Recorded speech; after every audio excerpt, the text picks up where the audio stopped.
Cam, congratulations. Everyone, you can take your seats now. We won't make you stand throughout Cam's whole address, but thank you very much for your adulation for our skipper.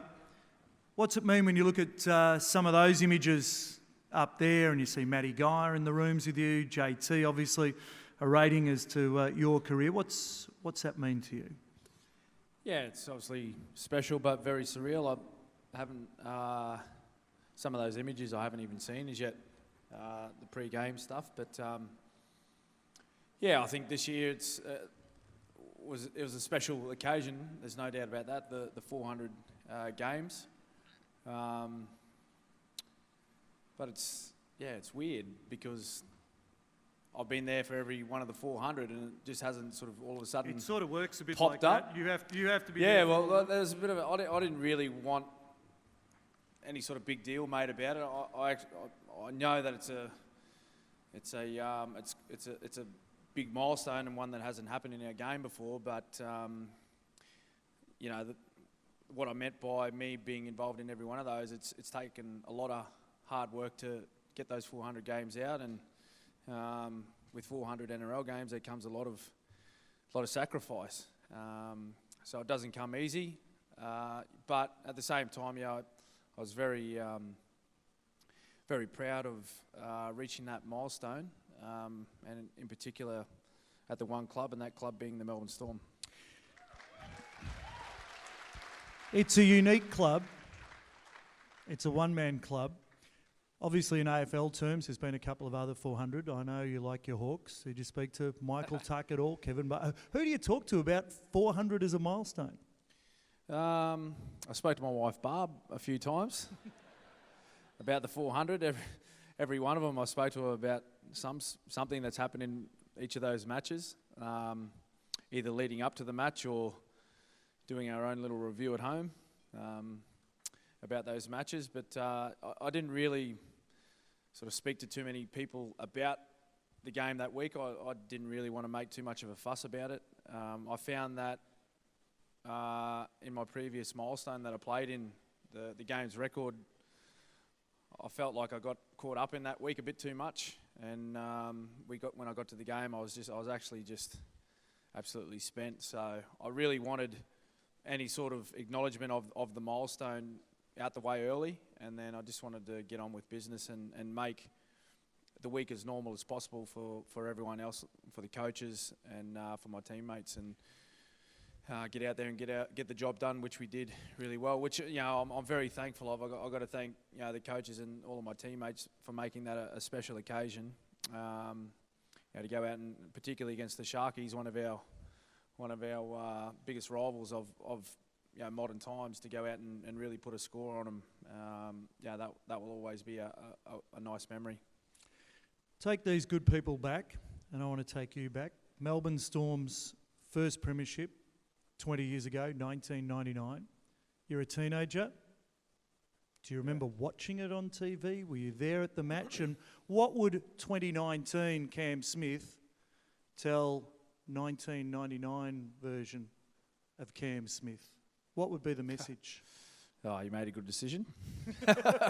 Signing with the Storm. Marrying Barb. Yeah, well done. Yeah, you made a really good decision coming down here. But yeah, I do remember watching the Storm closely throughout the final series. I didn't watch them that much throughout the regular season.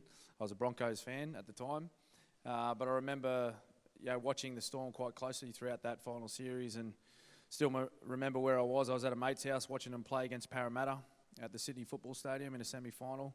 They come from behind and won by 2 points. Watching them beat the Bulldogs as well, and then sitting down and watching them play a grand final, not knowing that in roughly 9 months' time that I'd be signing with the Storm as a 17-year-old, and that sort of signing, you know, sort of forging a path to where I am now.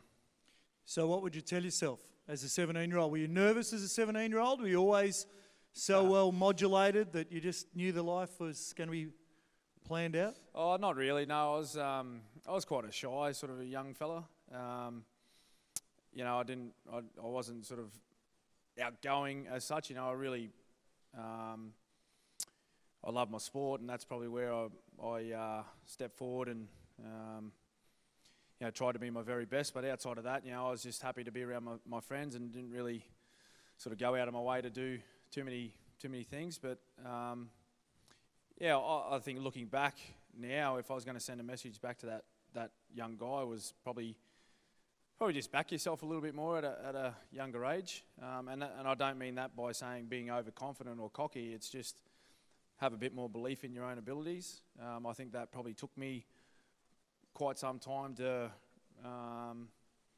really believe in the talent that I had, and to bring that to the team, and that knowing that if I did that, it was going to make the team a better team. It's taken 111 years to get someone to 400 games of rugby league. What's been the hardest part of it, and what's been the best part of it? The hardest part would be For Barb, it was probably reviewing the games every Monday, I would suggest. Yeah, well, for Barb, it's probably been the time away from family and the sacrifice of being a long way away from home, from her parents and from her siblings and nieces and nephews back home, it's what makes the footballers' partners such special people. So I can't thank her enough. It doesn't matter what I say here; it wouldn't be enough. But I think the hardest part I must say has been a particular season down here in 2010. That was really a tough year. I think everyone's aware of what the entire organisation went through, fans and members included. But other than that, you talk about the pre-season training, you talk about long days and all that sort of stuff. But that's just what it takes if you want to be the best. And I'm not saying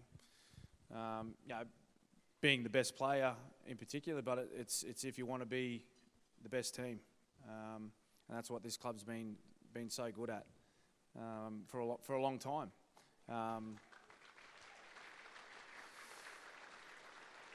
But I must say, putting up with Craig for the first sort of 2 or 3 years, that's probably the toughest part of my career, I reckon. It was really difficult. He's a changed man now. He's a different type of coach. He's still the same person. Away from footy, he's obviously, he's very relaxed, and all the players know what a quality person he is. But he was relentless as a coach in the first couple of seasons. How's the body holding up? With great respect to all the wingers that are here, you're not sort of lurking out on the wing. You're 50 tackles and straight through the middle. How's it all holding up for you? I got great respect for the wingers. They score all the tries for us. My body's fine, and I think not having any sort of representative duties over the last couple of seasons has most definitely helped with that. There was a point there in 2017 at the end of the Origin series where I was absolutely sort of cooked, for want of a better word. Spent the most part of a week just on the couch or in bed.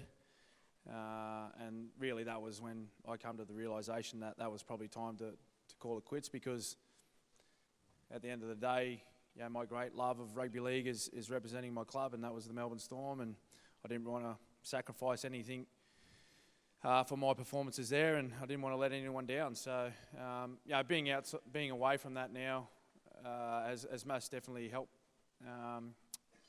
refresh me physically and mentally.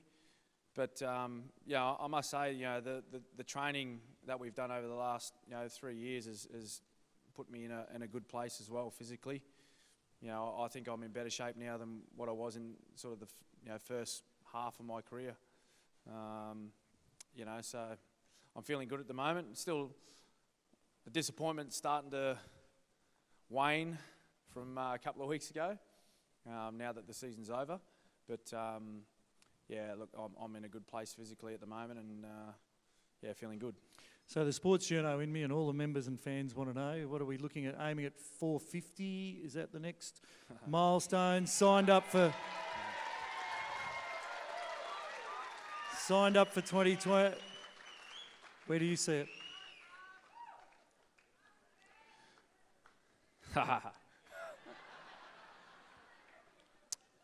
I haven't even thought about it yet, so we'll see what happens. I got a little break coming up, so I'm going to put my feet up for about 10 days and have a bit of time away with my family, which I haven't spent too much time with of late, and relax, and I'll come back refreshed. This year's disappointment out of my mind, and I'll make a clear decision then. And just finally, if you've got to rank 1, 2 and 3 for your favourite across over 400 games, where does the podium sit? Who's on it? Is there a player? Is there a moment? Is there a try? Is there a tackle? What ranks 1, 2 and 3 for you for the memories? 3 to 1, geez. I can't separate any of the premierships that we've been involved in. You know, they're all very special moments for their own individual reasons. I still remember, and it's quite ironic that this sticks in my mind as a good memory, but the 2008 semi-final against the Broncos, where we beat them with, I think there was roughly about 28 seconds left on the clock. Roughly, yep. To beat them up there in the situation that we're in, I don't know. It sticks in my mind as, you know, possibly the greatest game that I've played in, been involved in. And the number one moment, it still hasn't occurred, so I may have to play on next year.